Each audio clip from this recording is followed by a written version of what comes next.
Tell you what, I listened to Kamala Harris' economic speech today in Pittsburgh. This was supposed to be a groundbreaking speech, and we were going to learn all this new stuff about her platform. Well, we didn't. I can tell you that. We heard pretty much the same old stuff. And that's why her polls with swing state voters and people undecided are going down. Build 3 million new homes, $25,000 handout for home buyers, going after businesses whom she deems charges too much. I think it fell flat. Rather than we see Trump's plan, he's out there every day. He'll field any single question from anybody, any reporter, and he's been very transparent. What'd you make it today in Pittsburgh? Well, it's a complete joke. I mean, what Kamala Harris doesn't tell you when she says that everyone's going to be able to afford to fix their car, well, the reason you're going to be able to afford it in her Marxist society is because she wants to ban all cars with her Green New scam. So, of course, everyone can repair the car if they don't have a car to actually repair. Or when she talks about providing housing, these 3 million new housing units, notice the language, housing units. The reason why she says that is because she wants to see everyone have a 600 square foot studio apartment. So I know it was a chicken in every pot was kind of the adage back in the day, but she wants to see a 600-foot studio apartment for every single American. That's, I don't think, how most people want to live.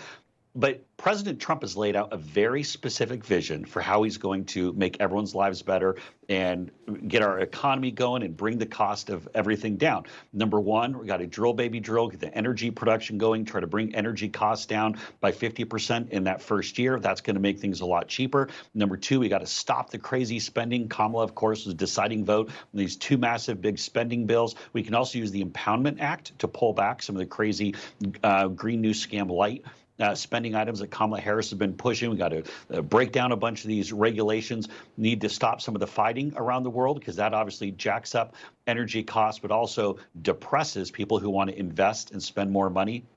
War is bad for business. That's just the bottom line.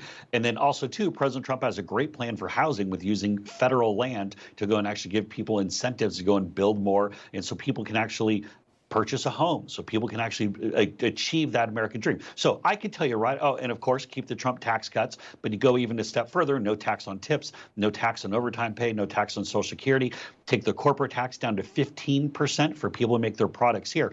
Bob, I just laid out for you more specifics in a power 30 seconds than Kamala Harris did in about 30 minutes today. That's how passionate I am about it. That's how passionate President Trump is, because he's done it before, Bob. He doesn't have to go and get like the, I don't know, what they have like how to fix the economy for dummies, which is what Kamala Harris seems to be doing. This seems like a really bad Mad Libs that she's going through. Everything was these pathetic platitudes. It made no sense, total word salad. But President Trump has a plan. He's done it before. He has the credibility to get it going on day one. Jason, I don't think anyone is questioning your passion or President Trump's passion at all. I want to talk about this because a lot of people aren't. I have a sneaking suspicion that these 3 million new homes and this $25,000 handout for first-time home buyers is going to go to the illegal migrants she has brought into this country. They have a plan. It's already kind of going through Congress, or it's written up in the works. They're going to lean on banks and other agencies that the president will control to give out these loans and give these houses to illegals. Can you talk about that?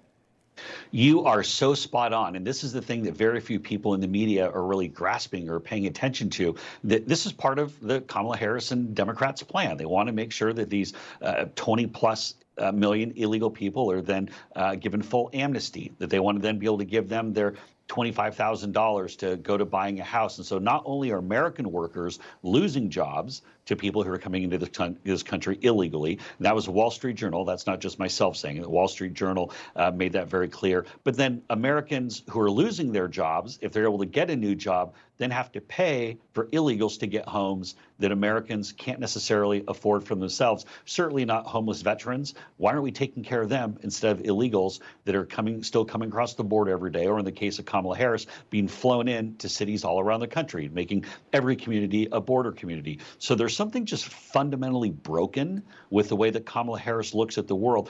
I don't know if it's because of the Marxist heritage. That could be part of it. Maybe it's the Berkeley upbringing. I don't know. Maybe there's something she learned in Montreal during the teenage years. I don't know what the deal is, but it doesn't make any damn sense. And the other thing, too, she was the one who broke the economy. President Trump and J.D. Vance are the ones who are going to fix it. And, Bob, we all know you don't call the arsonist to try to put out the fire.